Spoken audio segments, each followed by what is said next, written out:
Mike is making his way back right now.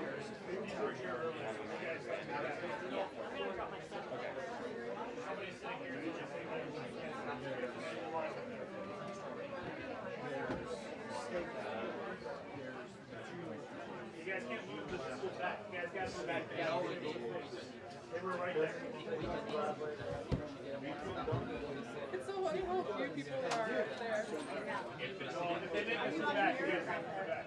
People back there. I don't know where Andy and Alex are going to be. This usually is done by the state guy.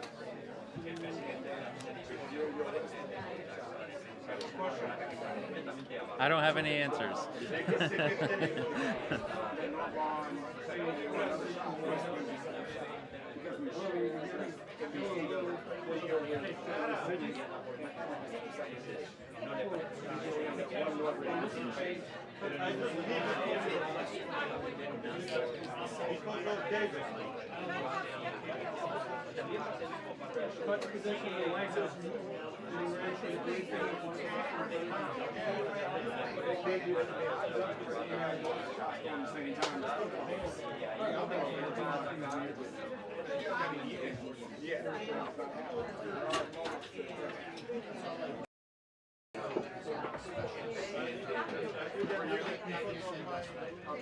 You'll say just wait.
No, I think it is. Okay, what do you want me to check?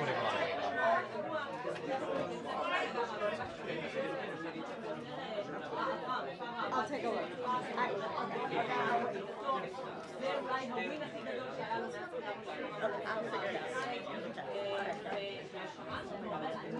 They're off.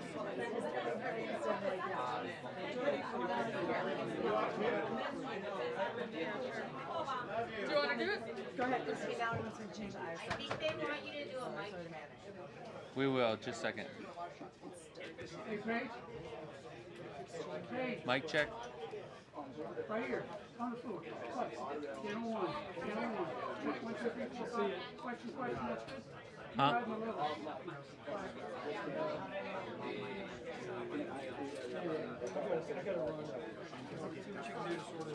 Hey. Yeah, is she ready? All right. Check 1, 2, 3, 4, 5, 6, 7, 8, 9, 10. Mic check 1, 2, 3, 4, 5, 6, 7, 8, 9, 10. Mic check 1, 2, 3, 4, 5, 6, 7, 8, 9, 10. Mic check 1, 2, 3, 4, 5, 6, 7, 8, 9, 10. Microphone check 1, 2, 3, 4, 5, 6, 7, 8, 9, 10.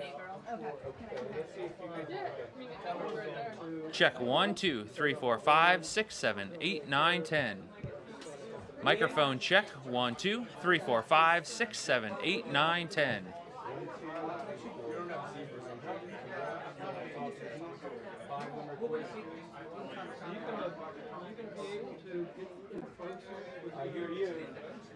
Checking 1, 2, 3, 4, 5, 6, 7, 8, 9, 10.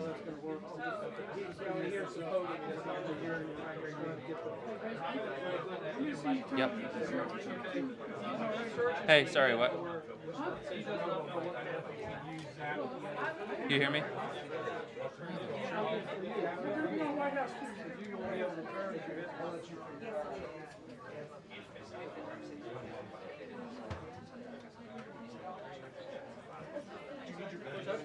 No, I just put it out there.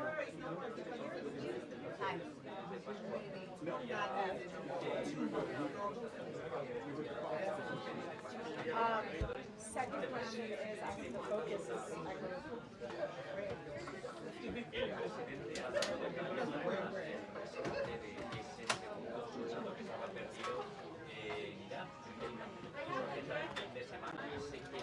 How you doing? How are you?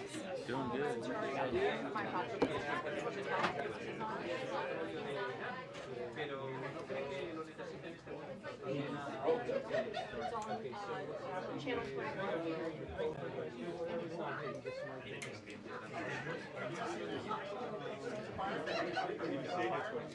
Yes, it's fire.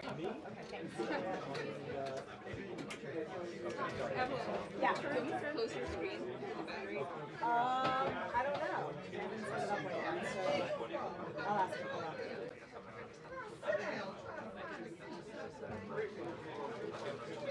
Do you want to close the screen? Julia's asking. It doesn't matter.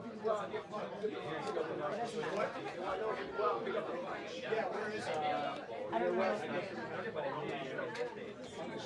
This number with you? Is it out on the 17th? It is, but I'm going to share the courier's number with you. Well, not courier, the desk assistant. His number. Yeah, we have our schedule. Wait, Alex, should I turn your remote on? I got the first order, but like I said, there's another order. The first order didn't have everything. Get Marco a call. Get Marco a call. Meet at the window.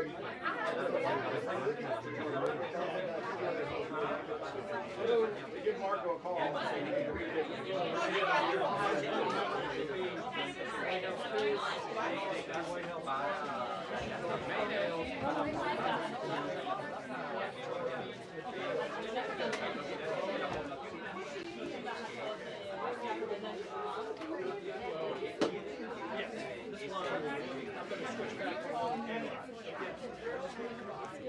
What?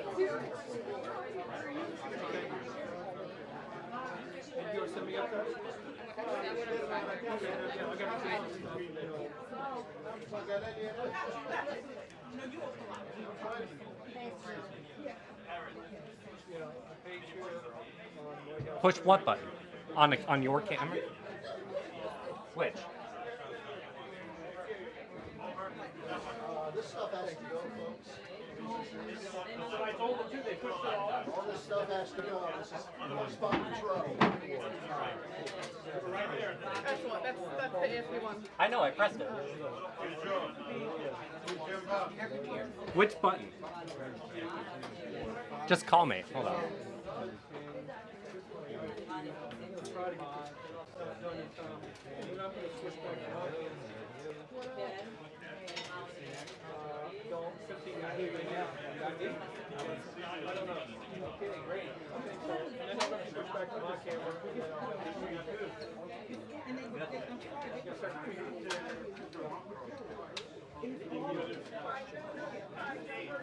Good call, sir.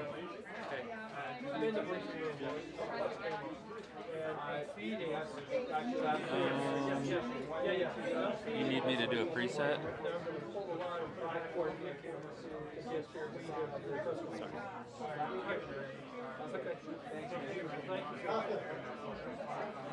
Something to be there? No.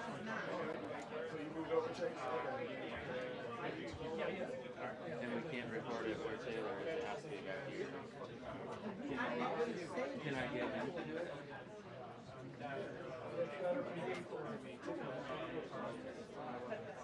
That's not my issue.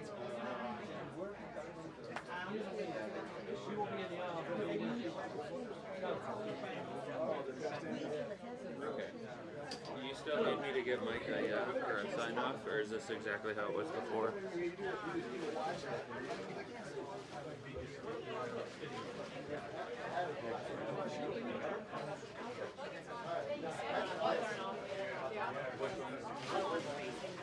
So the ones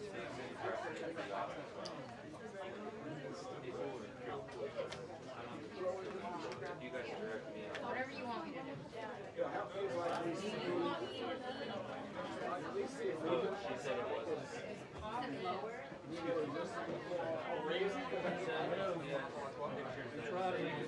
This is how it was.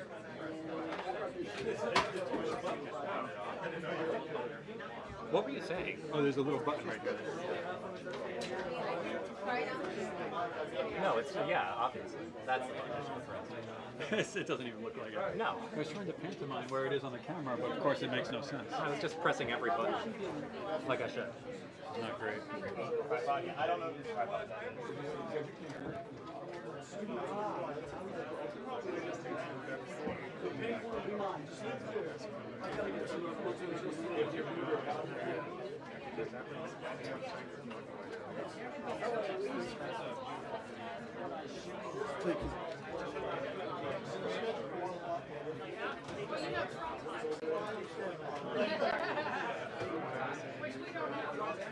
Charles. Charles. I'm powering up. It's got lithium, so it should last for a good 3 hours. You should see me. 1, 2, 3, 4, 5, 6, 7, 8. Okay.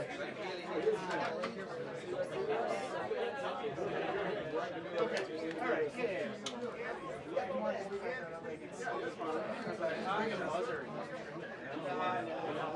I'll do it like that.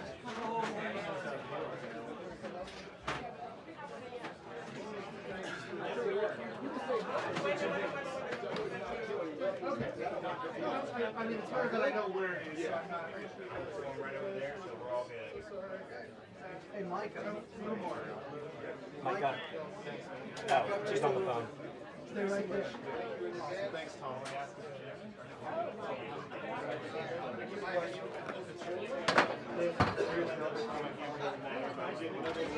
He's going home. He's sleeping as we go.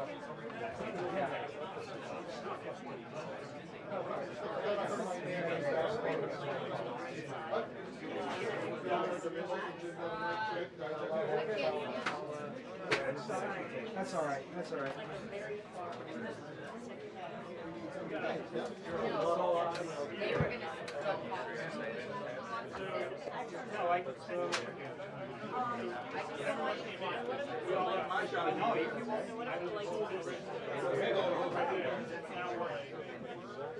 Squeeze that in.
Somebody's sitting here. I didn't move anybody. There was still here, now it's gone.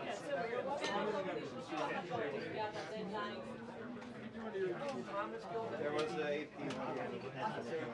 I've been to a mountain through my day.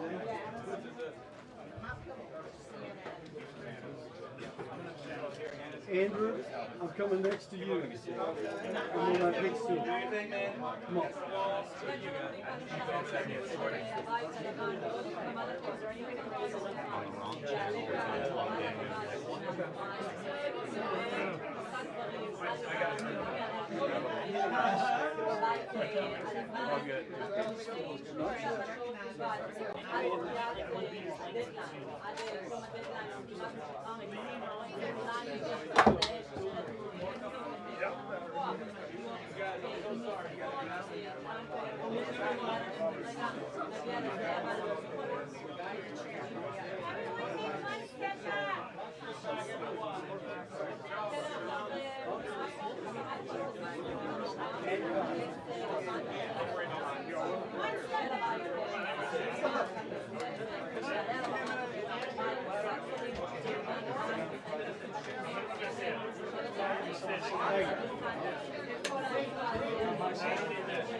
I mean, these ones with the barn doors are like the only ones that are hitting it.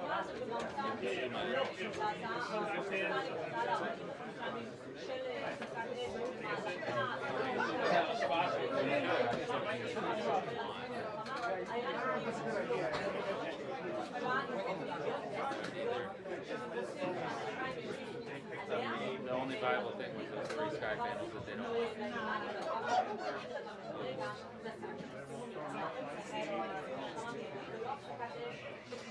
How about these 2? Well, I don't have one over there. This light here is a little weird, right? What's that? Isn't that a little weird? This one? Is it gonna look weird on like shining directly? So we won't see that. Only thing is here. It'll be like on his head, right? Yeah. I guess this is also messing up the lights a little bit. It's like spotlight here. That hits from like, yeah, like you can't see. If I stand there, you'll be able to see kind of this, but there's nothing we can do about it unless we put on sky panels. So this is the 3 that we had on before. Alright. Well, that's cool. I don't know where. The actual camera. Because like this stuff is going to be fine. That barn door is like halfway into the light for this one. That's how it was before. Do you want me to just tuck it? I'll put mine by his. Okay, she's getting somebody. Yeah, firing. Which one Flags, yeah, there's nothing. Nothing to point on this side. We could do it this side, but not that way. Okay, go ahead. Shooting? Yes. Thank you. But even the same, there is these 2. Are they at 100? Huh? They're going to be. Can I find out that answer? Will they tell us that answer? I mean, Caroline will be. When I go back there, I'll. Oh, are you going back here? Yeah, I'll stack it back.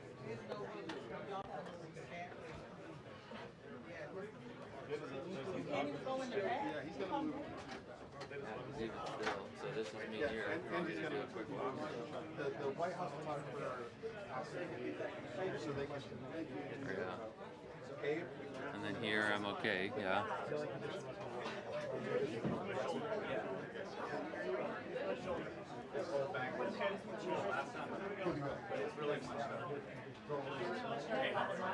Can we try to turn it off and then just see how it looks? We have 25 minutes. Yeah. I think we'll just turn it off. We want to see how it is. Let's turn the 3 barn doors off. My God, don't you think we just turn that off and see how it looks? Yeah, just this one is. Well, Yeah, these 2. yeah, sorry. That's our priority. That's the center one.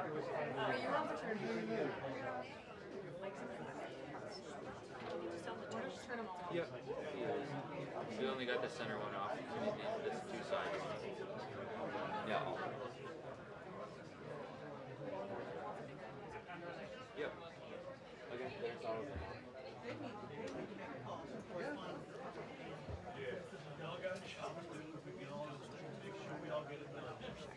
So the only things that are on are the two weird little spots. They're pointing it at me. I'm just trying to, I've got one earlier. They're about to change the lights again. Are they? No, you didn't change them. They're killing those. There's gonna be guests here. Because those everything is making them like not pitch back here. Can we put those 3 lights back on? 3 lights back on. Well, this is, we didn't like this one.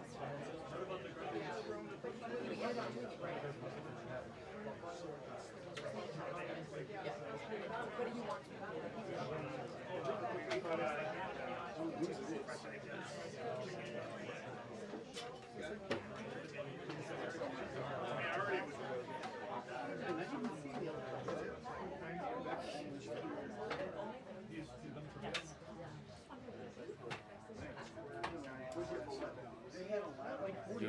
You don't want me to bump that top barn door up, do you? Because I feel like it's like here. Well, it's like 3/4. Like if I stand up straight, I'm 3/4 of that light. I can see it.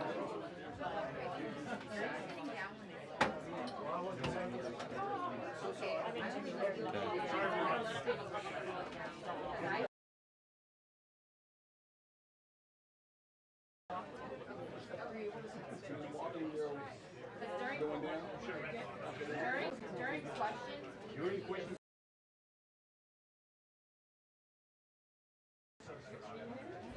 Yeah, I mean, this is obviously totally a new thing because these people are going to come together and then he's going to be kind of. So these ones do, so you can kind of see how they're right. This one is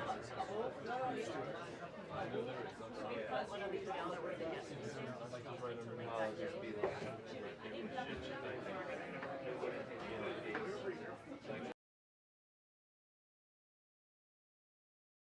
these 3 were on last time. Okay. And what about this back row right here above his head? This back row was on last time. He says yes. According to his And it's at the same tone. they're the same color soundtrack. I don't think so. Yeah.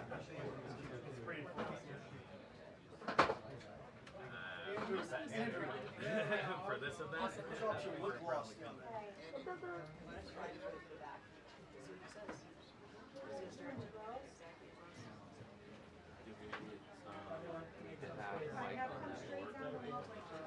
I would, yeah. See what it looks like. He might come in and say, I would just have him say that.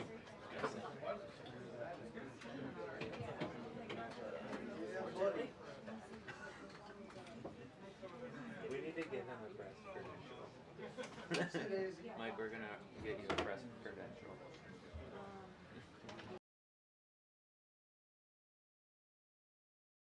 I'll call you if anything needs to change.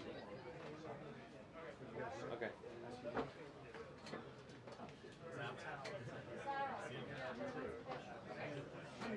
You mind standing there? I'm just gonna take a picture real quick. Thank you.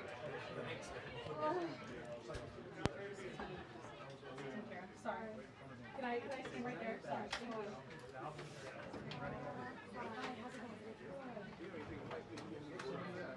Thank you. Thank you.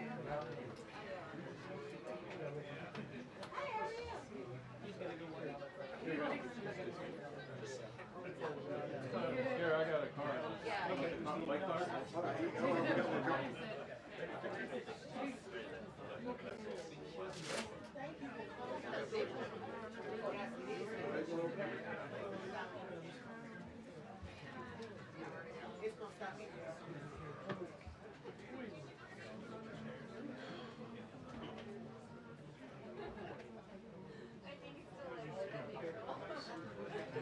You get it?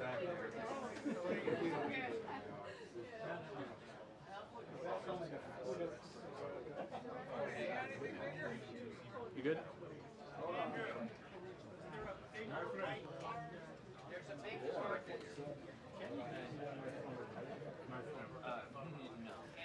open stanchion, Mac usually does this. We charge it. Give me one more time. White car. Usually does the rope. Be down here somewhere? You are the best. Down here? Should be a white car. Charge it. Oh, here it is.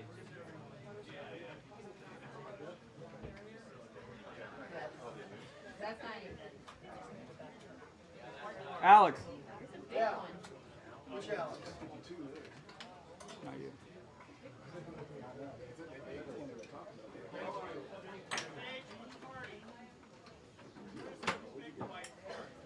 Bigger? What do you need? There's a big white card back there. Yeah. Back here? Over here. Over here. We think that's it. Andrew? Andrew. I don't love it, but I think it's what it needs to do. Can't get to it. Is this the light? Andy, what? Is it possible to go all the way back there? Yeah, hop over the red. Yeah. No, I'm over there. Ask the White House guy right here about the Oh, you're going over there. There's a school there if you want. Sure. All right, thank you. Let's go back there. Everybody good? Anna? Molly Wiley's using the corner. Andrew, you're not sitting there? Where? Over my camera. Oh, okay. Good? Okay, so that's possible. Thank you.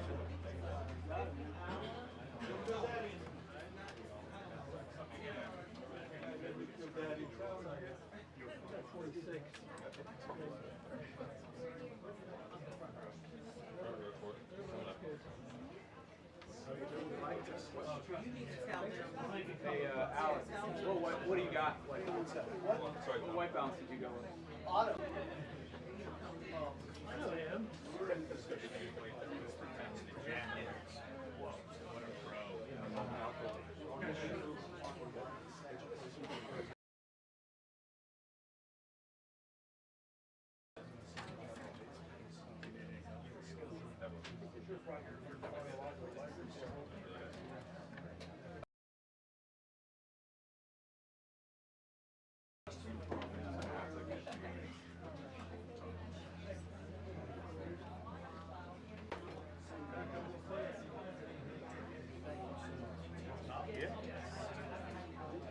I did have a swap behind me, but then they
Thank you, sir.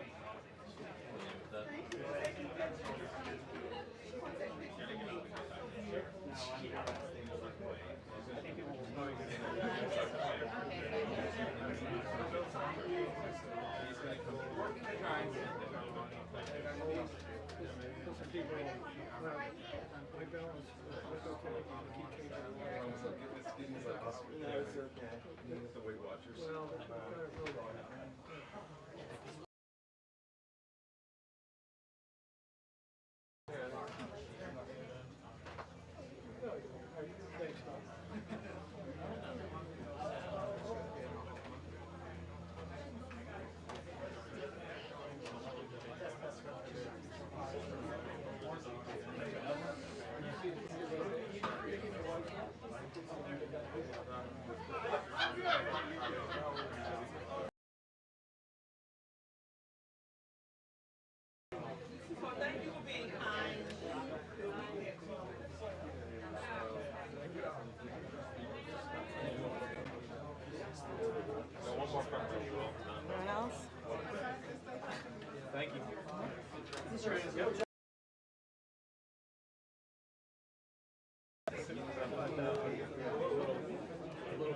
It's a lot easier on my eyes for sure.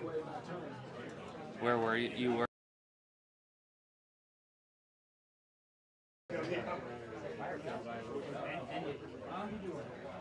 Okay. I think this is our fighting chance. I'm trying to.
I can ask. I don't. From what I was saying, from what they were just saying, I think we're original. So we'll see. 15, yeah. Yep, I'm 6'3". Mm-hmm. Good.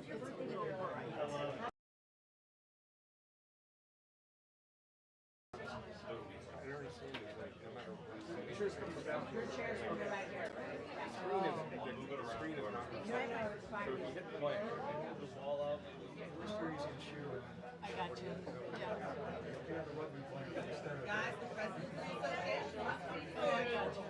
All right, sweet. Thanks, kid. Oh, just kidding.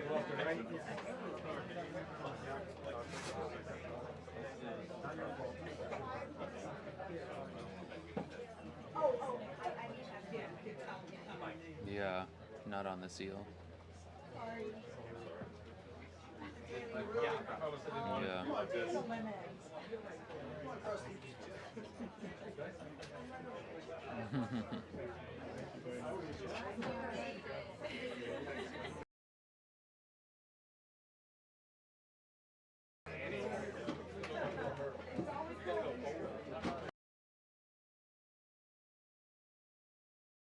Back. Okay. There. No. No. There's. Yeah. Okay. It's off now.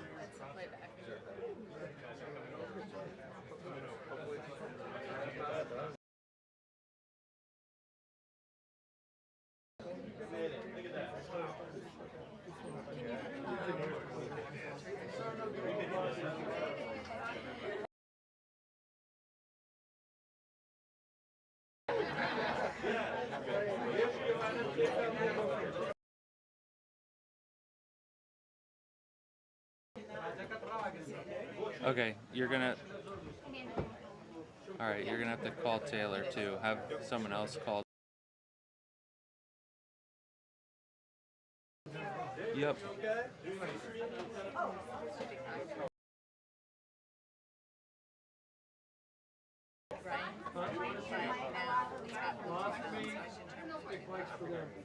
Does that make should say the launch for the bravery and the stick mics for the. I got the money for you to steal. Should be in the fee. It's gonna be the other way around.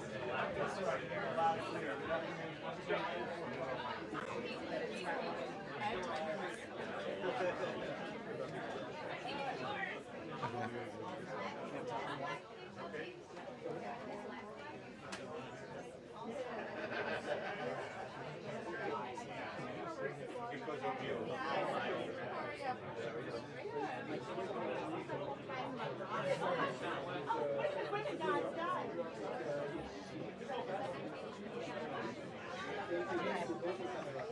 There's a bunch of people who just came and did you think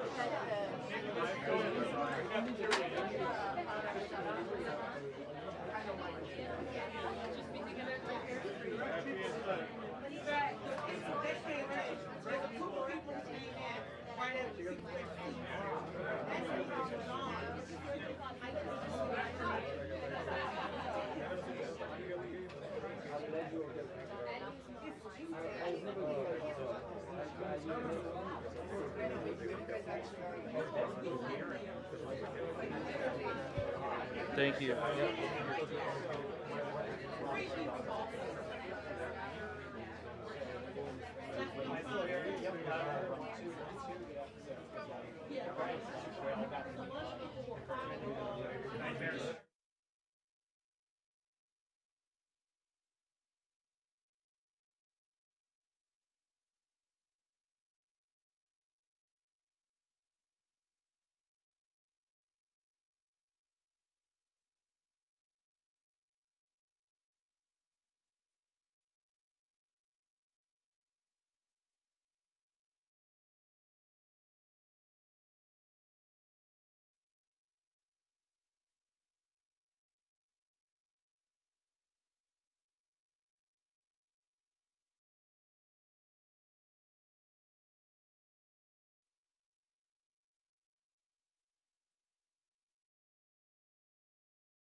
see the white bars. You see? You see the white bar?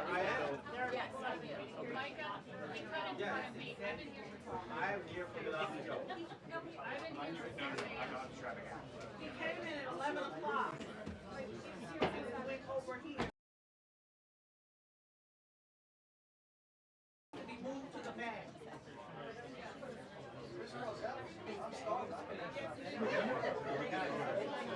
Extra chill, please. Move him to the back.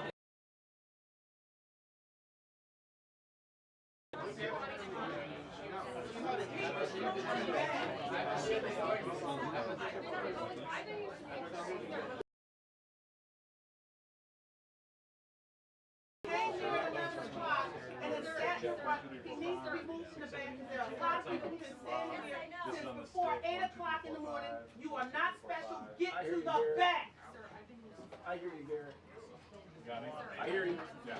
Yes! Everybody cheer! That's start to cheer! Woo! People ready for some Very small, nice.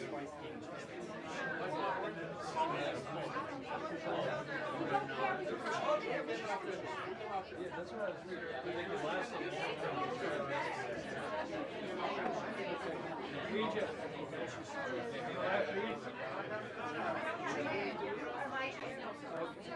Hey, Molly. Tell me what you want me to tell her. Molly, Yes! how's my remote looking? Good! Is it firing?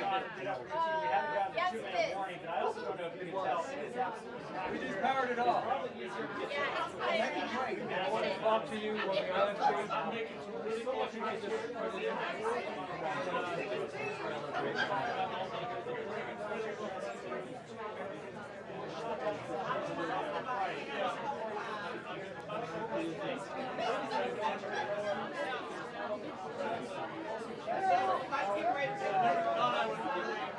Use the stick mic to talk. Oh, no, no. No, I don't need this. I don't want to see that.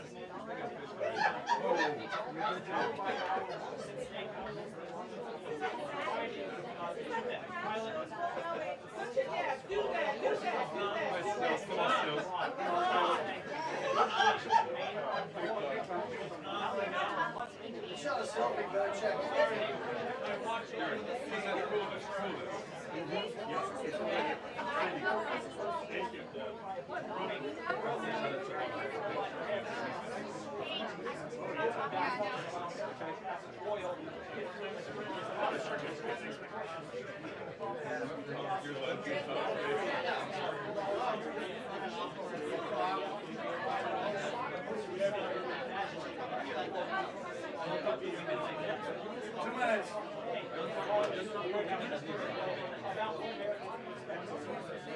I'm messing with you.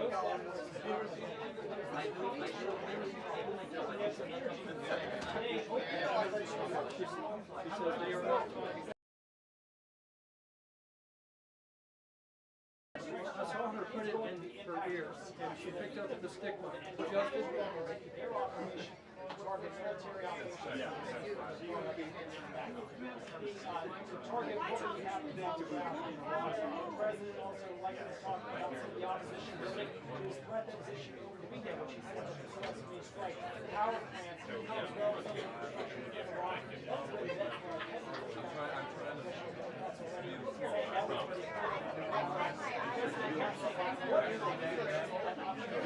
on this table tomorrow, the deadline originally was today, and then we have some as the president said, he's talking on the road there on the job.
Thank you very much.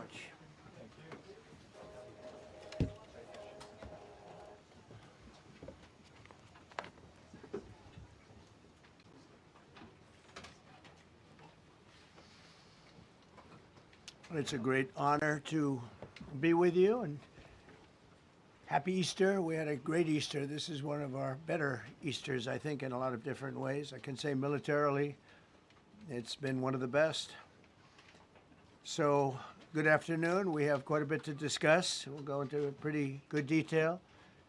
And we have the people that are most involved. We'll give you exactitude. And we're here today to celebrate the success of one of the largest, most complex, most harrowing combat searches. I guess you would call it a search and rescue mission ever attempted by the military. Generally, when planes are knocked down in war, especially when you're fighting a strong group, an evil group, you can't really do this because you send in 200 men to pick up one, and it's something that's usually not attempted as much as you want to attempt. And bad things happen to that one or two. And in this case, we did two, and it might not have been attempted before, but we did. And we had great talent, but we got a little luck too, I would say. And we were helped by a lot of people, a lot of great people. And it was an honor to be involved with it. It's very historic. This is A rescue that's very historic. It'll go down in the books. Late Thursday night, an American F-15 fighter jet went down deep inside enemy territory in Iran while participating in Operation Epic Fury, where we're doing unbelievably well, well at a level that nobody's ever seen before. The entire country can be taken out in one night, and that night might be tomorrow night.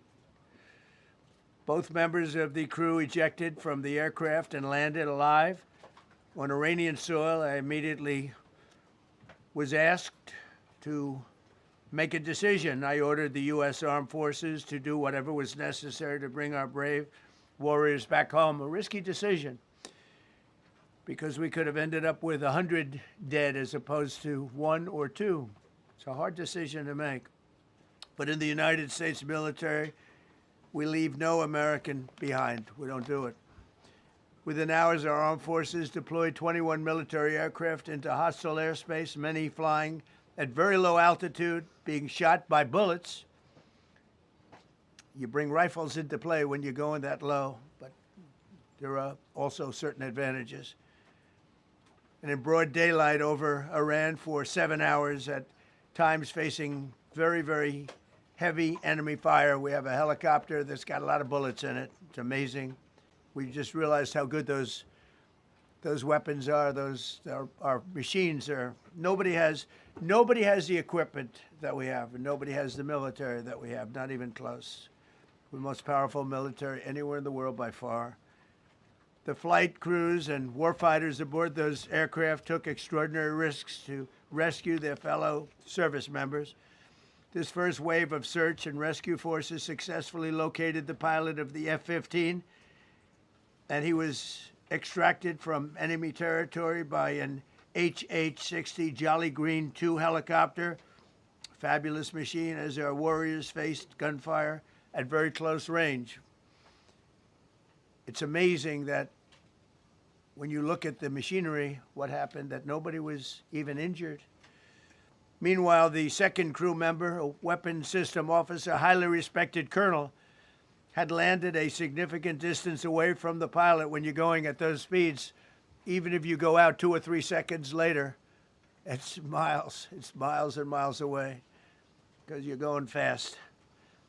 He was injured quite badly and stranded in an area teeming with terrorists from the Islamic Revolutionary Guard Corps rough group, as well as besieged militia and local authorities. Many, on top of everything else, they told the communities actually within side of Iran, the people of Iran, they were given a tremendous incentive to find this pilot.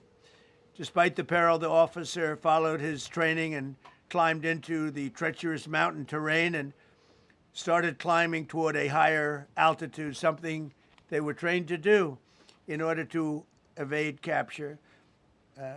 They want to always go as far away from the site of the shoot down. You want to go as far away because they all head right to that site. You want to be as far away as you can. And he was injured, and he was an amazing, amazing thing. He scaled cliff faces, bleeding rather profusely, treated his own wounds, and contacted American forces to transmit his location. They have a very sophisticated beeper-type apparatus that is on them at all times. And when they go out on these missions, they make sure they have lots of battery space, and they're in good shape. And this one worked really well, amazingly, saved his life. We immediately mobilized a massive operation to retrieve him from the mountain holdout, and he kept going higher and higher. The mountain kept getting rougher and rougher, and really very, very hard to find. The second rescue mission involved 155 aircraft, including 4 bombers, 64 fighters, 48 refueling tankers, 13 rescue aircraft, and more. We were bringing them all over, and a lot of it was subterfuge. We wanted to have them think he was in a different location because they had a vast military force out there. Thousands of people were looking. So we wanted them to look in different areas. So we were scattered it all over like we were right on top of them. We had 7 different locations where they thought, and they were very confused. They said, well, wait a minute, they've got groups here, they've got groups there. It's an amazing thing. I was listening to these great people, these great generals. General Raisin Kane was amazing, and Pete Hegseth was amazing. But I listened to the whole thing. It was pretty amazing. So they had all these different sites where everybody thought he was located. We think we have him over there because they have 9 planes circling a little area that's 25 miles down the coast. So in a breathtaking show of skill and precision, lethality and force, America's military descended on the area, the real area, engaged the enemy, rescued the stranded officer, destroyed all threats, and exited Iranian territory while taking no casualties of any kind. The heroic F-15 weapon system officer had evaded capture on the ground in Iran for almost 48 hours. That's a long time when you're in tough shape and when you're bleeding. It's a long time.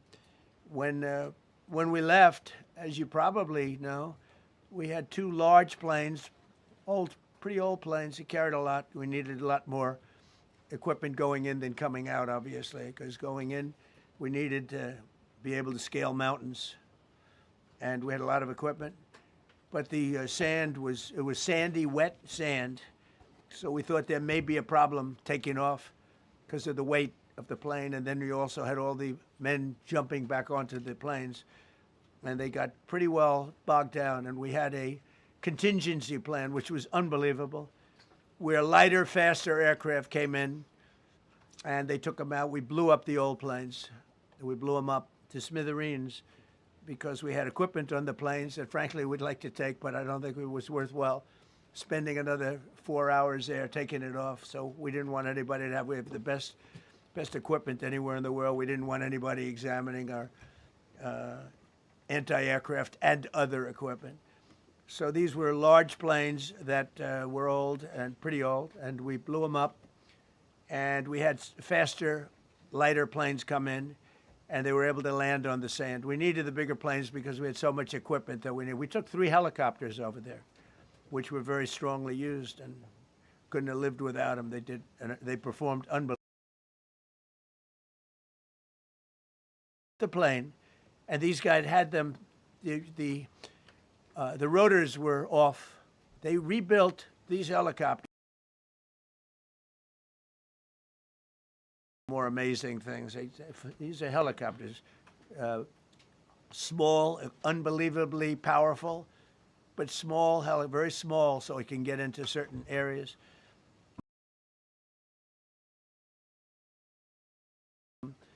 In a matter of I would say less than 10 minutes. It's pretty amazing what the genius of these people. Who would think that? You'd think it would take 5 days to build them. And in some companies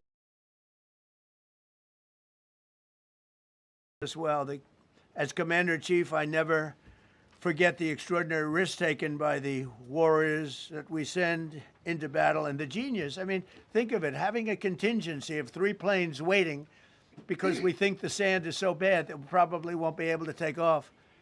And the planes really got bogged. Not a runway, it's a farm, but it did the trick. But to have a contingency as opposed to having to wait 2 days, can you imagine right in the middle? This was central. This was right, you would call it central casting if you were doing a movie for location. And probably the toughest area of Iran where quick and got out of there. Everybody got aboard and just got 15-minute intervals. 1 load out.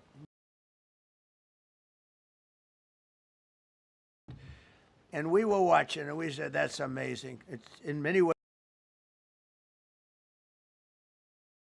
that we had then the fact that, you know, if we would have had a runway or decent soil, but it was, I mean, talent. The genius is not even talent, it's genius. It's the whole ball game, every one of them. If you look at what we did with Maduro We went into a military compound, a massive, with thousands and thousands of soldiers, and within a matter of minutes, broke them down so quickly. And within almost minutes, he was in the back of these planes. It was a similar group. Incredible. We have move heaven and earth to bring them home safely. We're going to bring our people involved in these historic operations. They really were historic. It's just not something that's done. And you'd understand it. Not that they're helicopters. When you look at the amount of bullets and everything else that they took, when you go into these areas, you don't come out like we came out. God was watching us. I tell you, well, it was the Easter, we were in the Easter territory, I guess, but God was watching us. Amazing. Because when you look at the machinery, they took damage. It tells you, first thing I said is, these are unbelievable machines, how they flew back and not even much of a problem. But these two extraordinary rescues, because it was two, and as you probably know, we didn't talk about the first one for an hour. Then somebody leaked something, which we'll hopefully find that leaker. We're looking very hard to find that leaker. And talked about there's somebody missing. They basically said that we have one and there's somebody missing. Well, they didn't know there was somebody missing until this leaker gave the information. So whoever it was, we think we'll be able to find it out because we're going to go to the media company that released it, and we're going to say, national security, give it up or go to jail. And we know who, and you know who we're talking about, because some things you can't do. Because when they did that, all of a sudden, the entire country of Iran knew that there was a pilot that was somewhere on their land that was fighting for his life. And it also made it much more difficult for the pilots and for the people going in to search for him. All of a sudden, they know that there's somebody out there. They see all these planes coming in. It became a much more difficult operation because a leaker leaked that we have one, we've rescued one, but there's another one out there that we're trying to get. So actually, the country, Iran, put out a major notice, you all saw it, offering a very big award for anybody that captures the pilot. So in addition to a hostile, very talented, very good, very evil military, we had millions of people trying to get an award. So when you add that to it, but we have to find that leaker because that's a sick person. Probably didn't realize the extent of how bad it was. I can't imagine that the person did, but we're going to find out. It's national security, and the person that did the story will go to jail if he doesn't say, and that doesn't last long, and I think everybody would understand it. They put this mission at great risk. They put that man at great risk, and they put the hundreds of people that went in looking for him, because everyone now knows that we're going in. Over the past 37 days, America's armed forces have carried out more than 10,000 combat flights over Iran, unheard of, striking more than 13,000 targets. The F-15 we lost last week was the first manned aircraft downed by the enemy in this entire operation with thousands and thousands of flights. They got lucky. It was a lucky hit. You know, eventually you get lucky. But we got lucky too because we got both of them back. But it's a record that is unparalleled in the history of military air operations. Nobody's ever seen anything like it. It's such an honor to be involved with it. We were up late at night, and then we were waiting for those to get in because they're waiting out on this farm without a runway with wet, crummy soil, sand, mostly sand, wet sand, and it eats planes alive. And we're waiting, and we're saying, I hope that one can land and take off. And they came in like magic, boom, boom, boom, one after another. It was like genius. I'm so impressed by that. Because we were a little concerned. We said, boy, if they don't get in and get up fast, we're sitting in the, and that's called Iran Prime, right, General? That's where the whole bet is. And here we are sitting there waiting for a plane, but they came. Come on, get in, let's go. Pwah. They came one right after another, not at the same time. They don't want to come at the same time. They had to come right after each other. They didn't have any room. There was barely any room to land. Earth and sand. So I'm so proud of the people that I have standing up here with me and many others that worked. I mean, so many. Steve Witkoff's over here. He's doing fantastically. Jared Kushner. But the people that are here, the job they did of the CIA, and he is a man who, he's central casting, okay? If we cast a movie, he's going to play the head of the CIA. He's one of the few. John Ratcliffe, he did a phenomenal job that night. He did something that I don't know if you want to talk about it. If you want, you can. I'm not sure you're supposed to. I'm not going to talk about it, but the CIA was very responsible for finding this little speck. It's like they used an expression on one of the shows. A general was talking about, it's like finding a needle in a haystack, finding this pilot. And the CIA was unbelievable. And you put him in jail if he talks about it. And I don't want to put him in jail. He doesn't deserve that. So, John, do you want to say a few words? Thank you. Thank you, Mr. President. It's a privilege to be here with you today to share what we can about this exceptional mission and to recognize the ingenuity and bravery of those who executed it, as well as the leadership and resolve of the President who ordered it. One thing that has been clear to me in this role is that the flawless are hostage to flawless intelligence. We saw that in the skies over Iran in Operation Midnight Hammer last summer. We witnessed it in Venezuela during Operation Absolute Resolve. We've seen it against the cartels in the Western Hemisphere, and we're seeing it every day in Operation buried deep behind enemy lines.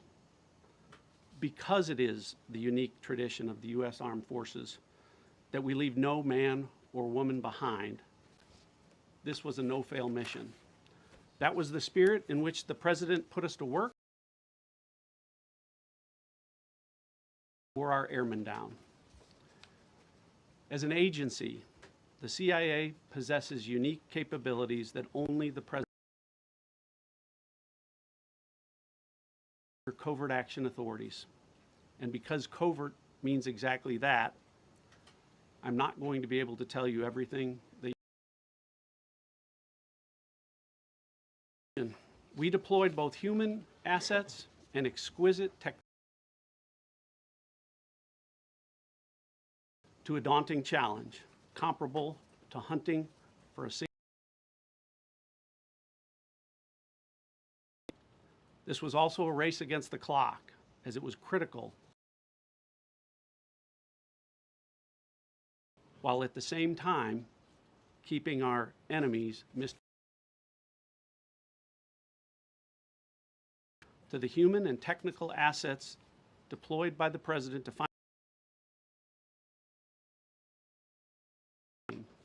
to confuse the Iranians, who were desperately hunting.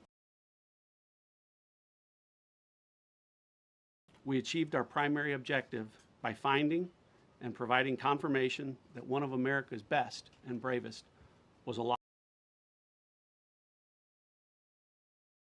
Still invisible to the enemy, but not to the CIA. To the President, and the operation quickly moved to the execution phase. Following the successful exfiltration on Saturday night, our intelligence reflects that the Iranians were embarrassed and ultimately humiliated by the success of this audacious rescue mission. When the President asked me to lead the CIA, he made it tackle the hardest problems and execute the toughest missions. This President is about results, and now that's what his CIA is about too. The professionals at the agency and at the Department of War deserve immense credit for their flawless execution during this daring mission. Their skill, creativity, and courage are unmatched on the battlefield wherever they step. But none of that matters, and all of that is wasted without a president with the political courage. I've had the privilege of seeing you act with political courage in the best interest of the United States up close on a daily basis, and I'm grateful that this successful mission has given the American people a window into that as well. The Secretary and Chairman will tell you that our service members' confidence is boosted by a Commander-in-Chief who has their back the same way they have yours. And I know that the confidence of CIA's officers is boosted by the knowledge that their work is informing a president who's not afraid to make the hardest decisions when the stakes are highest.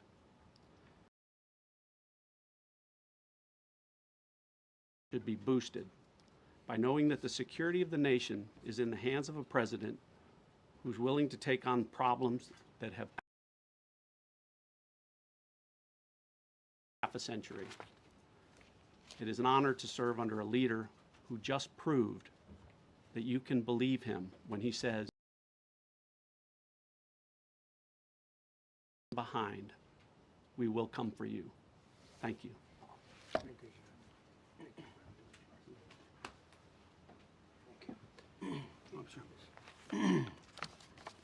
Well, John, thank you for the collaboration of the CIA as well. Incredible. And especially the brave warriors in our armed forces. Over this Easter weekend, the United States military has once again proved why we possess the greatest fighting force the world has ever known. In two extraordinary combat search and rescue operations deep inside enemy territory in Iran, our warriors executed missions of breathtaking skill, courage, and precision. When our warriors are unstoppable. When American airmen were down behind enemy lines, our forces and our president did not hesitate. Special operators supported by elite air crews and intelligence professionals moved swiftly and decisively into treacherous mountain terrain under the constant threat of Iranian forces closing in. Ultimately, it was an impotent Iranian threat. And today, as the CIA director mentioned, Iran's military, and we know this, is embarrassed and humiliated, and they should be. Now, these are not routine operations. They were high-risk, high-stakes missions conducted in the heart of enemy territory,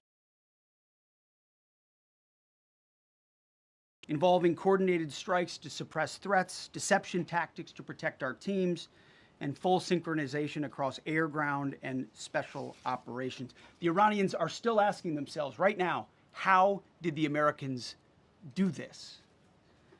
One downed airman evaded capture for more than a day. When he was finally able to activate his emergency transponder, his first message was simple, and it was powerful. He sent a message, God is good. In that moment of isolation and danger, his faith and fighting spirit shone through. You see, shot down on a Friday, Good Friday, hidden in a cave, a crevice, all of Saturday, and rescued on Sunday. Flown out of Iran as the sun was rising on Easter Sunday. A pilot reborn, all home and accounted for, a nation rejoicing. God is good. Despite incoming fire and unforgiving conditions, our troops brought no man behind, and that is not luck. It's the result of unmatched training, superior technology, an unbreakable warrior ethos, and sheer American grit. Our special operators, pilots, and support crews performed with near perfection under fire, and they were lethal. Just ask any Iranian soldier who dared or during that mission. Death from above. Our troops turned a potential tragedy into a resounding demonstration of American resolve and capability. That's what excellence in uniform looks like. But make no mistake about it. None of this would have been possible without the courageous leadership and ironclad determination of President Donald J. Trump. From the moment our airmen went down, President Trump made it clear we will leave no one behind. The first mission, the first of two, was an audacious daylight thunder run right up the middle. It was authorized in less than 2 hours from that pilot going down when we knew where he was. And it was authorized in the middle of the night, because anybody that's worked for this man knows he's up in the middle of the night. Authorized immediately, without hesitation, audaciously. The second mission, as soon as we knew where that pilot was, and John was certainly helpful in that, also executed immediately. You know, I looked up at my screen when the final mission was complete inside our SCIF, our secure facility. And we have a running VTC, a running coordination cell. And the top of it read 45 hours and 56 minutes. For 45 hours and 56 minutes, we held that call open for coordination. From the moment our pilots went down, our mission was unblinking. The call never dropped, the meeting never stopped, the planning never ceased. The president demanded rapid, decisive action. He backed our military with the full weight of his resolve, refusing to let enemy propaganda or tactical setbacks deter us. His leadership ensured that every lethal and non-lethal resource was brought to bear, that our forces had the authorities and the support they needed to succeed. When the president says he has the backs of our warfighters, he means it. And it means a great deal, and it's a big difference on the battlefield. President Trump understands that peace through strength is not a slogan. It is a doctrine that saves American lives. Warrior spirit has paid dividends in missions just with confidence and brings our people home with victory. And that continues today, by the way. Per the president's direction, today will be the largest volume of strikes since day one of this operation. Tomorrow, even more than today. And then Iran has a choice. Choose wisely, because this president does not play around. You can ask Soleimani, you can ask Maduro, you can ask Khomeini. To those heroes who planned and executed these rescues, your nation stands in awe. I stand in awe. The chairman stands in awe. We all stand in awe of your professionalism and bravery. We serve for you. You embody the very best of America. To the rescued airmen and their families, welcome home. Your courage and endurance, the quiet declaration of faith amid the storm, inspires us all. God is good every day. And to our adversaries watching from Tehran, let this be a clear message. The United States military will go anywhere, at any time, to protect our own and complete the mission. We execute with precision. We control the skies. You see, we flew for 7 hours in daylight over Iran to get the first pilot. And we flew 7 hours in the middle of the night to get the second. And Iran did nothing about it. We fight with honor, and under President Trump's leadership, we win. So God bless our troops, God bless President Trump, and God bless the United States of America. Thank you. Well, good afternoon, everyone. Thank you, Mr. President. Thank you, Mr. Secretary. A note before I start, I know many of you want specific details in these briefings. We will share what we can, but I will retain what I must in the event that we have to go do this again sometime. And I cannot stress the importance, as the President said, around operational security. The Secretary and I will do a more detailed briefing tomorrow morning, and we look forward to sharing the details that we can. At 10:10 p.m. Eastern Time, 4:40 in the morning, local Iran time, the Joint Personnel Recovery Center, which handles the Central Command area of responsibility, declared an isolated personnel recovery event for a U.S. Air Force F-15E Strike Eagle, call sign Dude 44, which was down in hostile Iranian territory. The pilot and weapons system officer had both safely ejected and were isolated behind enemy lines. Following confirmation of active rescue beacons and on the direction of the Secretary and by order of the President, a rescue operation was launched with the stated purpose of bringing both Americans home safely. As the Secretary said several hours later on the morning, after positively locating the front seater, call sign Dude 44 Alpha, and aware of an aggressive ongoing search by the enemy, a U.S. Central Command plan was approved by the Secretary and the President. Shortly thereafter, a U.S. Air Force Combat Search and Rescue Task Force, comprised of A-10 Warthogs in their Sandy role, and I'll describe what that is in a minute, HC-130 Combat King IIs, HH-60 Jolly Green II helicopters, and Air Force Special Warfare Airmen, a package comprised of combat rescue officers and pararescueman operators, audaciously penetrated enemy territory in broad daylight to find, fix, and recover Dude 44 Alpha from behind enemy lines. This was an incredibly dangerous mission, an incredibly dangerous undertaking, but a filled promise made to every American warfighter that you will not be left behind. We will always come find you, and we will always bring you home. Over the next hours, the Search and Rescue Task Force crossed the beach, entered into Iranian airspace, protected by a fighter strike package, and moved into the objective area, all under fire. En route, as some of you have seen on social media, the helicopters took gas off the C-130s and pressed onward and forward up into the objective area. While this was ongoing and out in front of them, the Sandy flight of A-10s and other remotely piloted aircraft, drones, and other tactical aircraft were violently suppressing and engaging the enemy in a close-in gunfight to keep them away from the front seater and allow the pickup force to get into the objective area. During this engagement, one of the Sandy aircraft, the one primarily responsible for communicating with the downed pilot, was hit by enemy fire.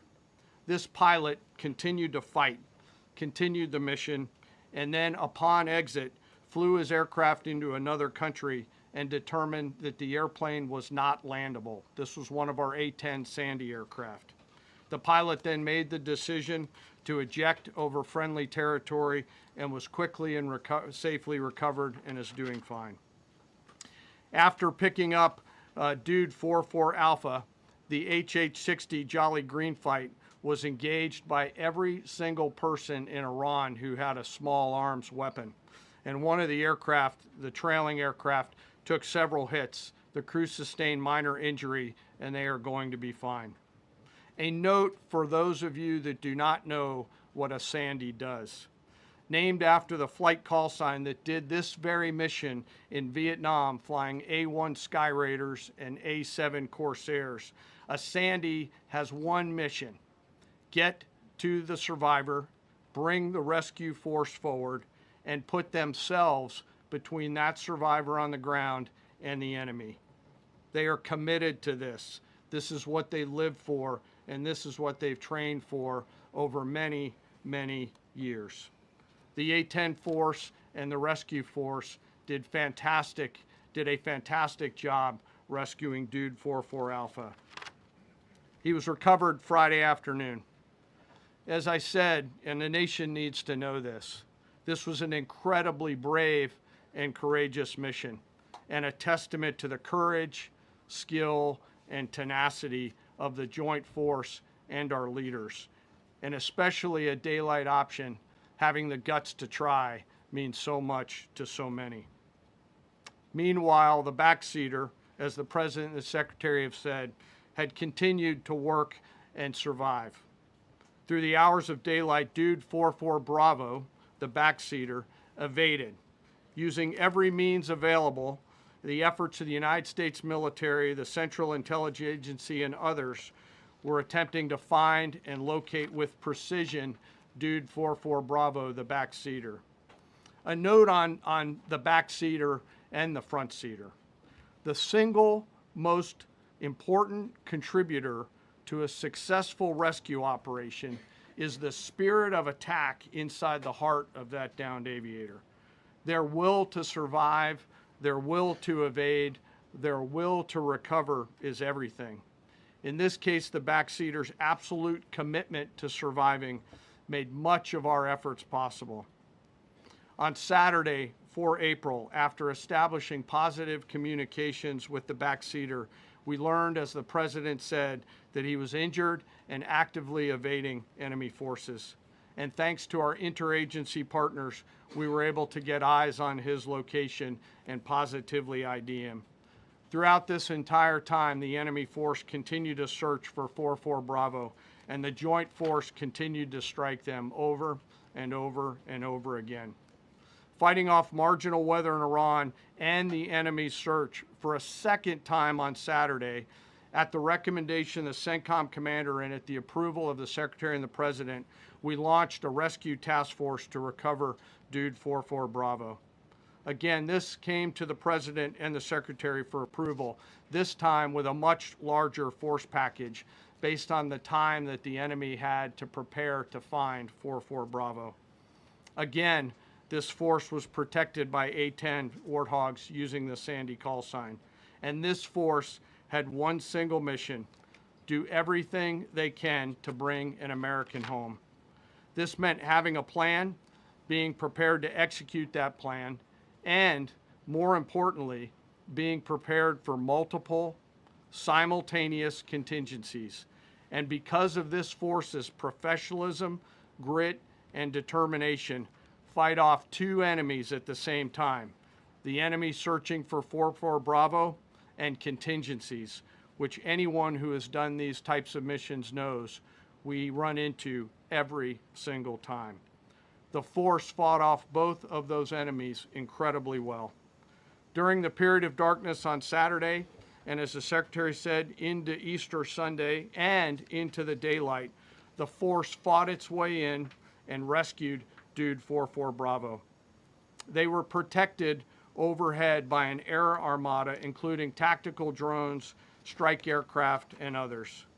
The force fought through multiple simultaneous contingencies, something no other nation, no other military can do, and safely returned Dude 4-4 Bravo, the backseater, home, and all other Americans home as well.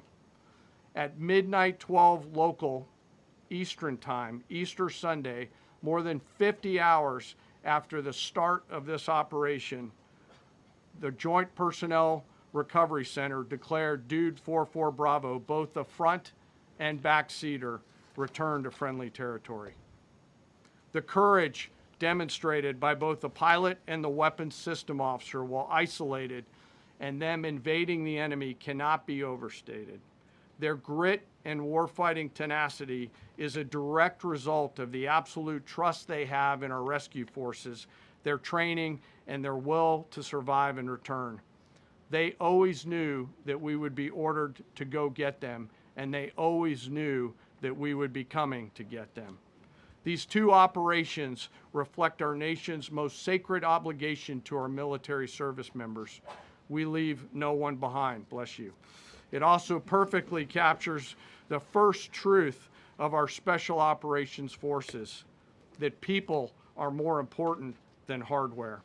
That is the standard we live by, and the rescue forces that execute these missions operate under a clear motto: these things we do that others may live.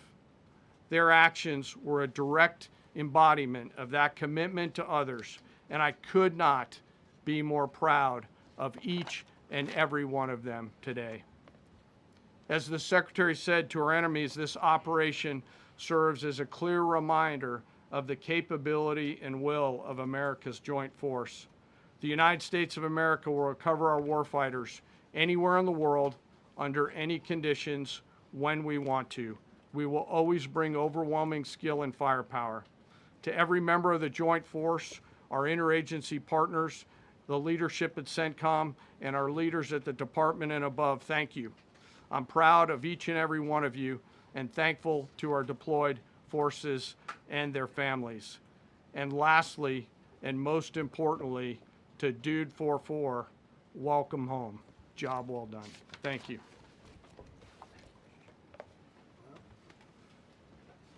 Pretty amazing, pretty amazing. And these two gentlemen have been, from day one, they've been perfecto. You know, I got to know General Kane in my first term because he was able to take out ISIS in 4 weeks instead of the 4-year projection that was given to me by other much lesser generals. And I said, you know, if I ever do this again, that's going to be the head of my Joint Chiefs of Staff. And we worked it that way, didn't we? It's amazing. He took out ISIS. We defeated ISIS in 4 weeks. I was told it would take 4 years. I flew to Iraq to find out with the greatest equipment in the world, why would it take 4 years? And he told me, sir, it won't. It'll take 4 weeks and you'll have time left over. And that's exactly what happened. So he's great. And Pete, all I can say is that he was treated very unfairly. And now those same people that treated him unfairly, that fought against him, they called me up saying, what a great choice he was. They said, well, what happened during his nomination? What happened to you? I'm telling you, people that were not for him, senators, friends of mine, sir, I don't think you're doing the right thing. Now they're calling me up. What a choice. These two guys are fantastic. And John Ratcliffe was incredible. It was actually their genius that called us from, he was 40 miles away. And he said, you know, we're seeing something moving up in the mountain. This is at night. And they kept the camera on him for 45 minutes. He wasn't moving. And they said, you know, probably wrong, but we're seeing something moving. This is a vast mountain, vast, thick, with bushes, trees. He said, we see something moving 40 miles away. It was the head of a human being, I'm telling you, it's moving. And then all of a sudden, 45 minutes later, he moved a lot. Stood up, and they said, we have him. And that was really the beginning of something incredible. We had an idea where he was, but not specifically, and it's a big mountain. So I want to thank the CIA, too. I don't think they get enough credit for the great job they've done. Yes, please. Thank you very much, Mr. President, for this great opportunity. Country, it has super army. You make a difference, Mr. President. Thank you for your greatest leadership. Thank you. I have 2 quick questions, Mr. President. What was your reaction when you learned that Kurdistan region had resumed exporting oil to the international market with your support as United States of America? Well, I expected that. We've gotten along with the Kurds for a long time, so I expected that. Another question, what would be your reaction if the Iranian people rise up against their regime during a ceasefire, Mr. President? Well, they should do it, but again, the consequences are great. I mean, they were told, if you protest, you will be shot immediately. You saw what happened to the young wrestler. He was a great champion, by the way. He was a great wrestler, one of the top in the world. And he and his 2 friends were hung. And all they did was say a little bit about liberty. They wanted liberty, and they were violently executed. But the number is up to probably 45,000 people were killed. So, you know, when somebody stays in a house, when they know if they walk out of the house to protest, they'll be immediately shot and killed. And they issued that, you know, that was publicly issued. It's not a secret. That's why so many people say, oh, well, why are you doing this way? We can't let Iran have a nuclear weapon. You know, we got regime change, we do. We're dealing with a much different regime than before. We're dealing with different people. They're smarter. I think they're sharper and far less radical. We have regime change, but we didn't do this for regime change. We did it for the fact, and my view was very simple. I saw somebody said, oh, he doesn't have a plan. I have the best plan of all, but I'm not going to tell you what my plan is. You know, they want me to say, here's my plan. We're going to attack at 9:47 in the morning, and then we're going to do this, and then we're going to... And if you don't do that, they say, I have a plan. These people know what the plan is. Everybody here knows what the plan is. But it's very unfair to say we don't, because I don't mind being insulted. I've been insulted for many years by the fake news, but you can't. It's so bad for the people that are so pro. You just saw two great, and John Ratcliffe, three unbelievable people. They have a plan. Every single thing has been thought out by all of us. But I can't reveal the plan to the media. So, but we're just thrilled by the success of this operation. Yes, please. Thank you, Mr. President. You've said Iranians would be mad if you stopped these attacks, but why would they want you to blow up their infrastructure, to cut off their power? Wouldn't that be punishing Iranians for the actions of the regime? They would be willing to, and it's suffering, they would be willing to suffer that in order to have freedom. The Iranians have, and we've had numerous intercepts. Please keep bombing. Bombs that are dropping near their homes. Please keep bombing. Do it. And these are people that are living where the bombs are exploding. And when we leave and we're not hitting those areas, they're saying, please come back, come back, come back. These are the people. I don't know what they do. All I can tell you is they want freedom. They have lived in a world that you know nothing about. It's a violent, horrible world where if you protest, you are shot. Remember the great woman protests where they had 400,000, 500,000 women, and they were all enthused and they were going to protest, and everybody said, oh, the regime's going to come to an end. And then all of a sudden, boom, boom, 5, 6 different areas. A woman would go down right between the eyes. They had snipers. They had 5 snipers. That's all it took. And those 400,000 or 500,000 women said, oh my God, what's that? Oh, look over there, what's that? A woman shot right between the eyes, and after 5 or 6 of them go down, then you start hearing the purr through the vast number of people. And then they said, oh my God, who would do that? And they're incredible people, but they've lived so horribly. They've lived so horribly. You know, Iran was a great country if you go back 25 years ago or so. The Persian people, they're incredible, smart, brilliant actually. And I know so many. I know coming from New York, originally I know so many people from Iran. They're incredible people, incredible energy, and very, very brilliant people. But when you're standing in a group and protesting and you have a woman, in the case of the woman, remember the Great Woman March, everybody was saying, oh, this is the end of the country. And then snipers selectively picked. Every single one was shot right between the eyes from a long distance. They were on top of buildings. Nobody even knew where they were, where they're coming from. This wasn't like a machine gun, which is also very bad. They've done that too. They did that recently.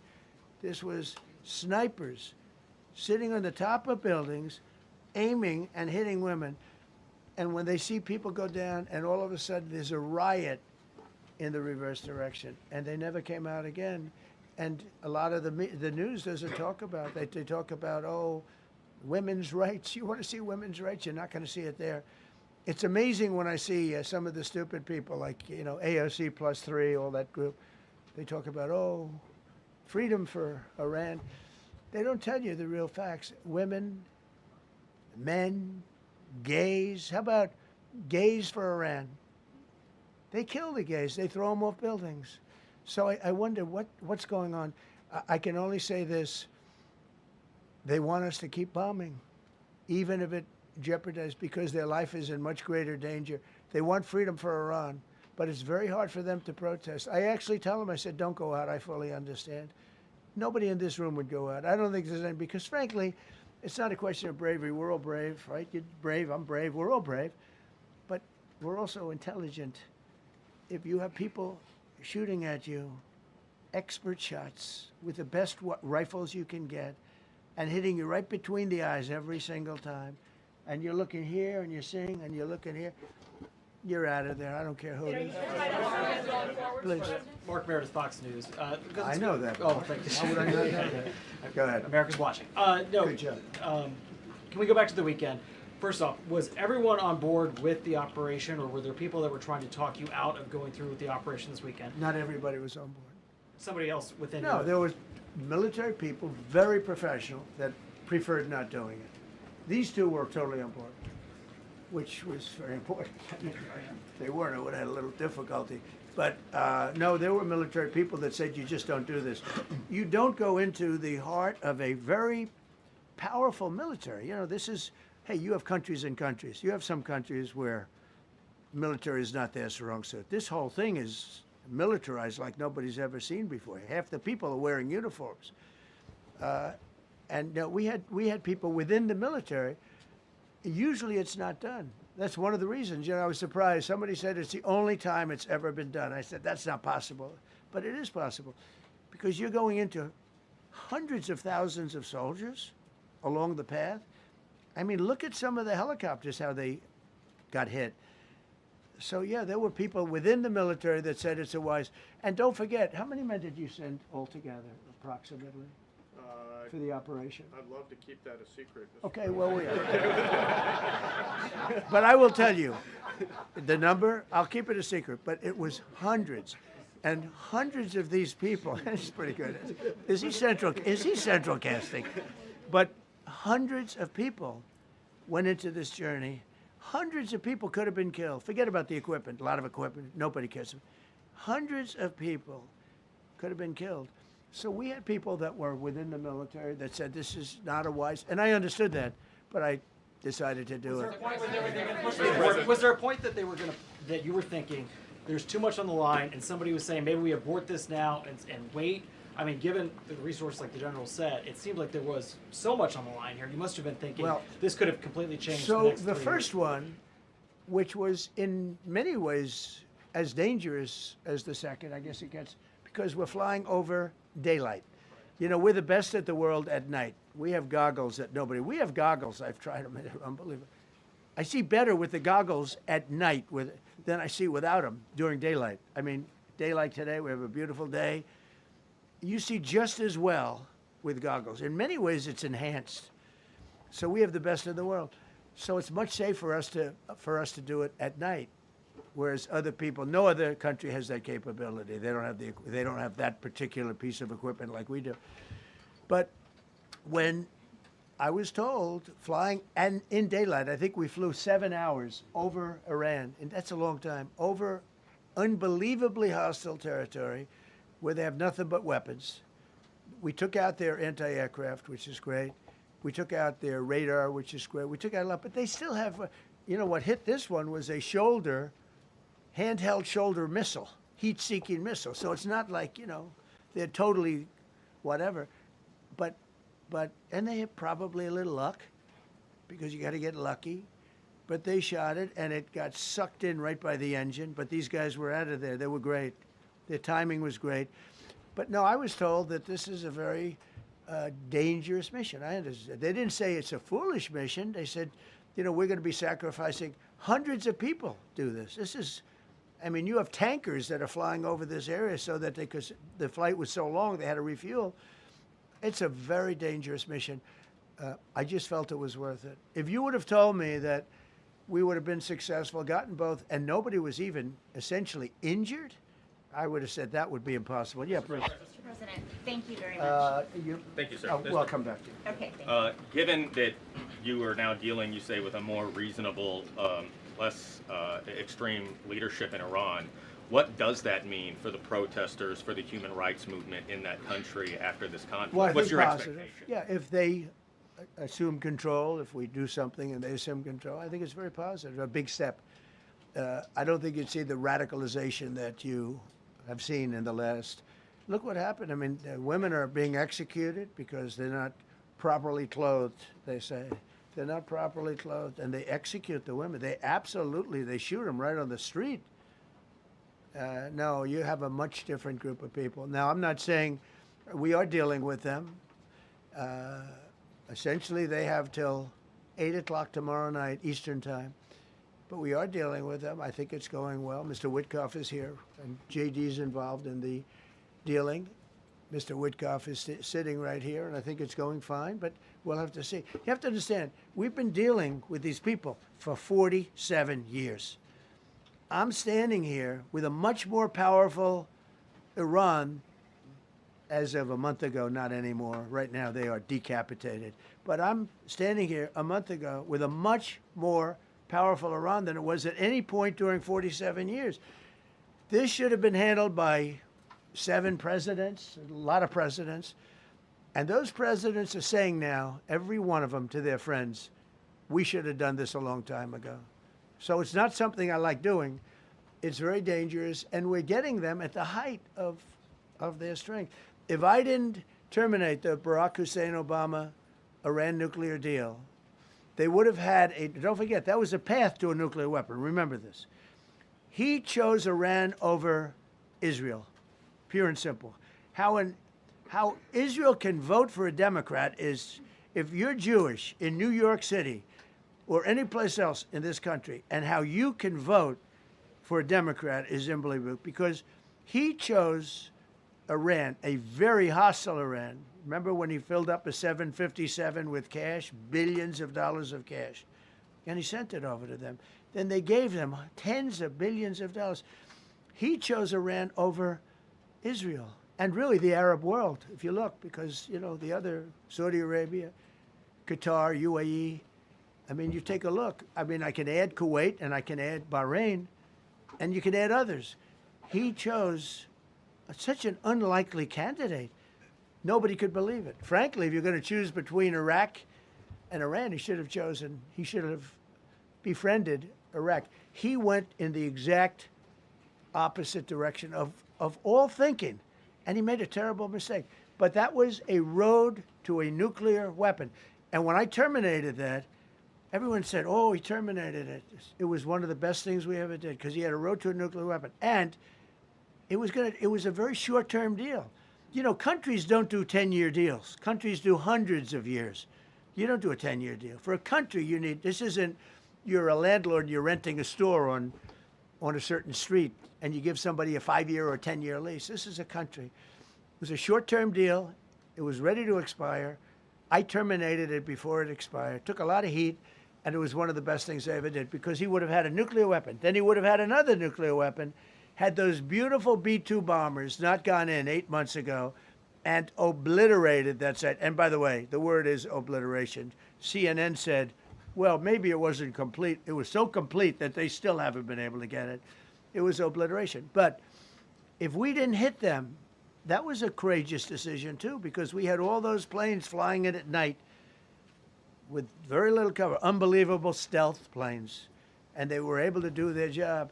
If we didn't do that, Iran would have had a nuclear weapon at a high level, either one of those two instances. And if they did, in my opinion, I told this to Bibi Netanyahu yesterday, Israel would have been extinguished.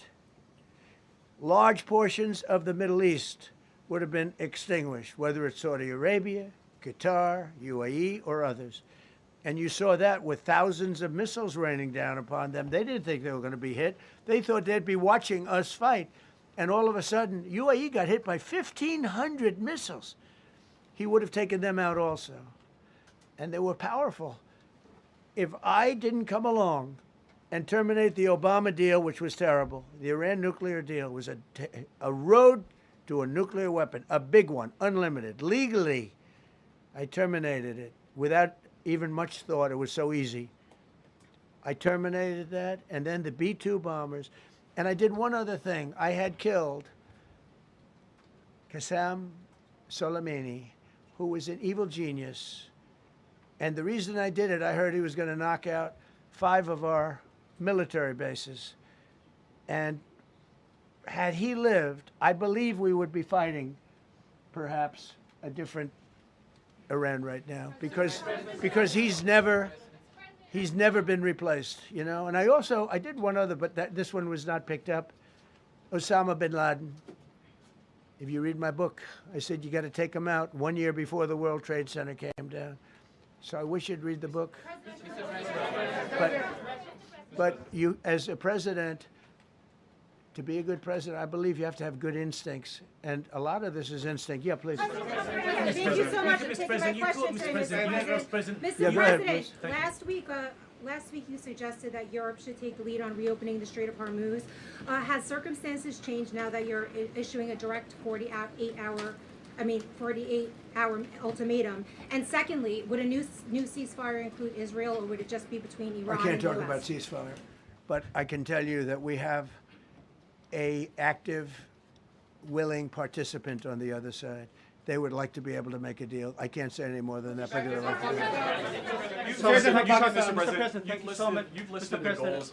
Excuse me. Please, go ahead. You've listed Thank the you, Mr. goals. President. Who you with? Happy Who to- you with? My name is Dia Kurd. I'm with the largest Kurdish media outlet, Ruda Media Network. It's based in Iran. Go ahead. Mr. President, you said before that you don't want the Kurdish forces to enter Iran and disarm it. Do you still want them to stay away? Or what role do you expect them to play now? I'd rather have them stay away. And then I'd rather have them stay away because I think they bring with them some problems and some difficulties. And I don't think they bring death, I mean, you know, to themselves. But I'd rather have them stay away. Go ahead. Thank you, Mr. President, for the question. Deliberate attacks on civilian infrastructure violate the Geneva Conventions and international law. Who are you with? I'm with the New York Times. Zolan from the New York Times. Are you The failing. Are you concerned? Circulation way down at the New York Times. Are What's you going on with concerned it? that your threat to bomb power plants and bridges amount to No, war not crimes? at all. No, I'm not. I hope I don't have to do it. But again, I just said 47 years they've been negotiating with these people. They're great negotiators, and because they're not going to have a nuclear weapon. And if somebody that takes my place someday is weak and ineffective, which possibly that will happen because we had numerous presidents that were weak, ineffective, and afraid of Iran, we're never going to let Iran have a nuclear weapon. And if you think it's okay for people that are sick of mind, that are tough, smart, and sick, really sick, you know, from a policy standpoint, from a any which way you want to say, mentally, these are disturbed people. If you think I'm going to allow them, and powerful and rich, to have a nuclear weapon, you can tell your friends at the New York Times, not going to happen. It means violating Quiet. international law. You no longer have credibility at the New York Times because the New York Times said, oh, Trump won't win the election, and I won in a landslide. I won every swing state. New York Times said, oh, Trump won't win the election. New York Times has no credibility. The credibility they have is it used to be all the news that's fit to print. The old gray lady, it was great, but they're running on past fumes, and you can't keep doing that. You have to be able to give the correct news. And people like you, who I know, are fake. You're fake. Go ahead, please. Your messaging on the war has moved from the war is coming to an end to war going to be bombing Iran to the Stone Ages. Right. And we've heard a range of those Sure. kind of messages. So which is it? Are you winding this down Can't tell you. or are you escalating I can't tell it? you. I don't know. I can't tell you. Depends what they do. This is a critical period. They have a period of, well, till tomorrow at 8 o'clock. I gave them an extension. They asked for an extension of 7 days, right? I said, Steve, give them 10 days. 10 days is up actually today, so I gave them 11, I guess, indirectly. I thought it was inappropriate the day after Easter. I want to be a nice person. They have till tomorrow. Now, we'll see what happens. I can tell you they're negotiating, we think, in good faith. We're going to find out. We're getting the help of some incredible countries that want this to be ended because it affects them also. A lot of people are affected by this. But we're giving them till tomorrow, 8 o'clock Eastern time. And after that, they're going to have no bridges. They're going to have no power plants. Stone Ages, yeah. Stone Ages. CNN fake news. Are you willing to make a deal that does not include reopening the Strait of Hormuz, or is that now a top priority? I would say it's a very big priority because, see, that's one thing that's a little different than other things. We can bomb the hell out of them. We can knock them out for a loop. But to close the strait, all you need is one terrorist that somehow has a truck loaded with, because you can carry them in trucks, large trucks, a water mine, drop them in the water, and now you tell people that own ships that cost $1 billion don't worry about the mine. You can do that even just by saying we put mines in the water. So it's not like the rest. We can knock out their military. We already have. We've knocked out their Navy. We've knocked out their Air Force completely. We've knocked out 158 ships in 3 days.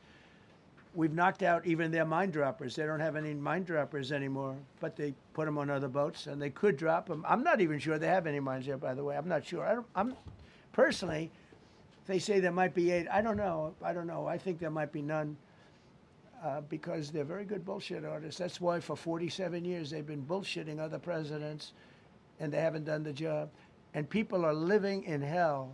You live in that country, they're living in hell. No, I think that 47 years of this stuff is long enough. They're at the weakest point they've ever been. They have no Navy, they have no Air Force, they have no anti-aircraft weaponry, they have no radar, they have no communication. In fact, the biggest problem we have in our negotiation is that they can't communicate. I said to Steve, what are they saying? Sir, they can't communicate. They have no method of communication.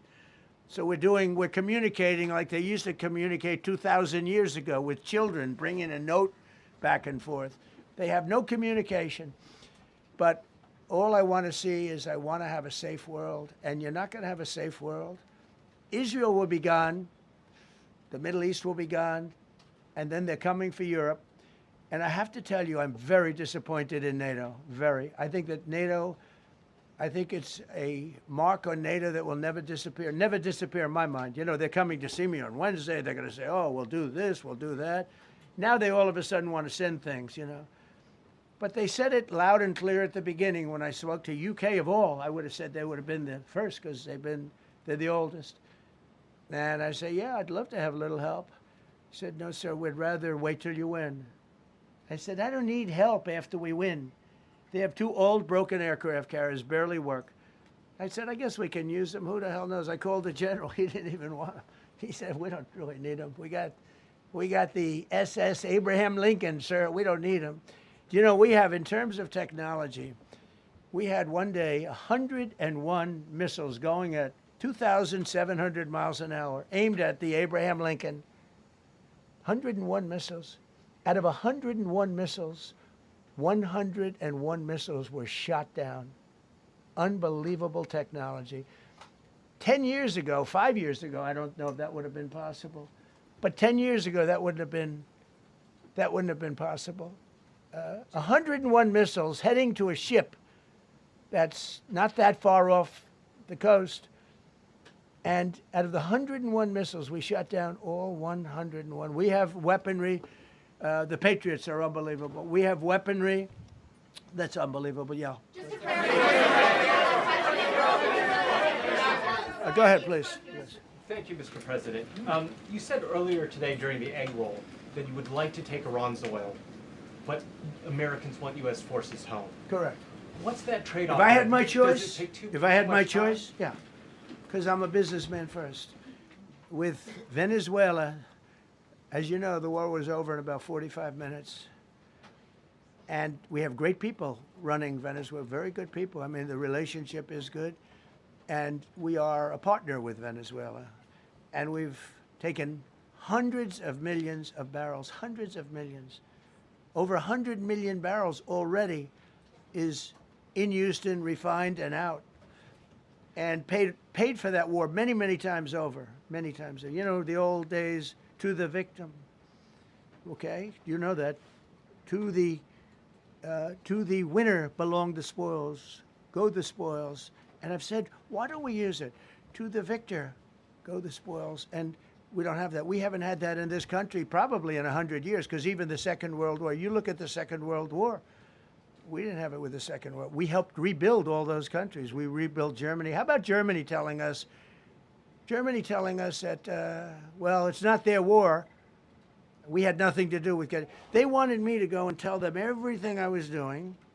We didn't know anything about it. Well, if I would have told them, they would have leaked it, and we wouldn't have been nearly as successful, possibly, right? But to the victor belong the spoils. So we haven't heard that in, I think, maybe hundreds of years. Now with Venezuela, and we, just so you understand, the people of Venezuela, they say if I ran for president of Venezuela, I'm polling higher than anybody has ever polled in Venezuela. So after I'm finished with this, I can go to Venezuela. I will quickly learn Spanish. It won't take too long. I'm good at language. And I will go to Venezuela. I'm going to run for president. But we're very happy with the president-elect that we have right now, the people that are running it. If you remember Bush with Iraq, they fired the generals, they fired the police, they fired the people that worked in their equivalent of the White House. They fired everybody. And you know what they had? They had a mess. And you know what happened? ISIS formed. Those generals and those soldiers got together, the police got together, they all got together, they formed ISIS. Not going to happen with us. So Venezuela has been an incredible situation. We went in, we were very successful, military power like nobody's ever seen. The general, Venezuelan general said, I was on that site. I said, I've never seen ferocity like that. I've been doing this for 40 years. He said, I've never seen it. They hit us from 17 different, they were all set. They saw that big, beautiful aircraft carrier, the Ford in that case, and planes were pouring off it at 1 o'clock in the morning. So typically when you see that late at night, you know you could be in trouble, right? And we were all ready. They had their equipment. It was Russian. And they had Chinese equipment. It was all set. They were going to give us a fight. He said, and then they came. And they came at speeds like we've never seen. And they came at 17 different angles. The general and his people, that was a lot of angles. They hit him from every angle. He said, we knew it was over in 3 minutes. We were waiting for them. Their equipment didn't work. And there's a reason it didn't work. Someday we'll explain that to people.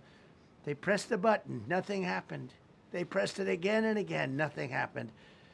And he said, we knew this whole thing was over in 3 minutes. We've never seen any, he used the word ferocity. The ferocity of these planes from 17 different angles, and it was over. They went inside. And remember, that was on a military base with thousands of soldiers.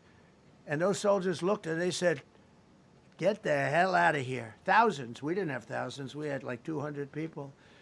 So we have a great military.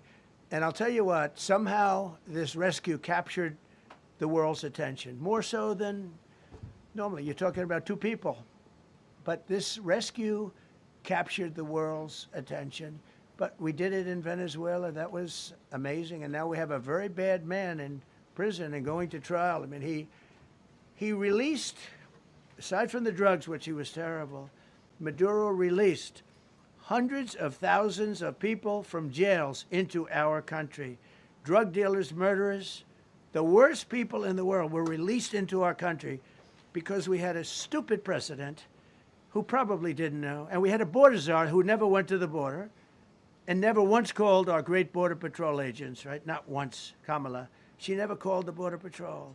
She never said, how are we doing? I used to call the Border Patrol guys every day. You can ask them, Paul, ask any one of them. Brandon, ask them all the time. How are we doing? How are we doing? And we now, I'm proud to say, have a totally sealed border. 9 months, nobody is coming through our border. And nobody even tries because they know they're not going to get through. So we don't have. So maybe 1 or 2 more and we'll be done. Mr. President, are you allowed to, or are you willing to end this conflict with Iran charging tolls for passage through the strait? Us charging tolls? Iran. What about us charging tolls? Is that something you're considering? I'd rather do that than let them have them, right? Why shouldn't we? We're the winner. We won, okay? They are militarily defeated. The only thing they have is the psychology of, oh, we're going to drop a couple of mines in the water, all right? No, we have a concept where we'll charge tolls, okay? I thought you meant us. Your question would have been more accurate if you said us. Go ahead. So just to clarify, in order for Iran to successfully meet your deadline tomorrow, do they have to make a deal, open the strait, or both? We have to have a deal that's acceptable to me. And part of that deal is going to be, we want free traffic of oil and everything else. Mr. President, thank you very much. You've said glory be to God in this conflict. Do you believe that God supports the United States' actions in this war? I do, because God is good. Because God is good, and God wants to see people taken care of. God doesn't like what's happening I don't like what's happening. Everyone says I enjoy it. I don't enjoy this. I don't enjoy it. These two guys don't enjoy it. You know, people say, "Oh boy, they're so tough." They don't want. They don't like. I don't like seeing people killed. I've ended 8 wars. Nobody's ever done it. The person who won the Nobel Prize came to me and said, "You deserve the Nobel Prize." She announced that when they announced, they said, "Goes to Maria. She's a great person, really a good person." She said, "No, no, no. This is ridiculous. They gave me the Nobel Prize. President Trump ended 8 wars. I could go over every one of them, including India and Pakistan, where the Prime Minister of Pakistan said President Trump saved from 30 to 50 million lives. That makes me much happier than what we're doing right now. That makes me much happier. We have one more to end, by the way.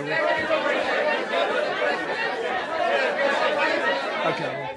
President, you called yesterday in your Truth Social, you called the Iranians crazy bastards. True. What is your response to critics who say that I don't care about critics. What is your response to critics who say that it is your mental health that should perhaps be examined as this war continues? I haven't heard that. But if that's the case, you're going to have more people like me, because our country was being ripped off on trade, on everything, for many years until I came along.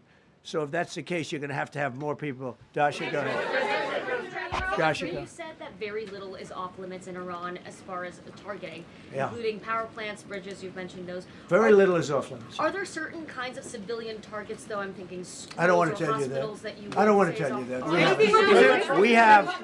We have a plan, because of the power of our military, where every bridge in Iran will be decimated by 12 o'clock tomorrow night, where every power plant in Iran will be out of business, burning, exploding, and never to be used again. I mean, complete demolition by 12 o'clock. And it'll happen over a period of 4 hours if we wanted to. We don't want that to happen. We may even get involved with helping them rebuild their nation. And you know what? If that's the case, the last thing we want to do is start with power plants, which are among the most expensive things, and bridges. You saw the bridge. The bridge went. We were very close to a deal. And then I got a call from Mr. Witkoff, Mr. Kushner, and JD saying, I think they're breaking the deal.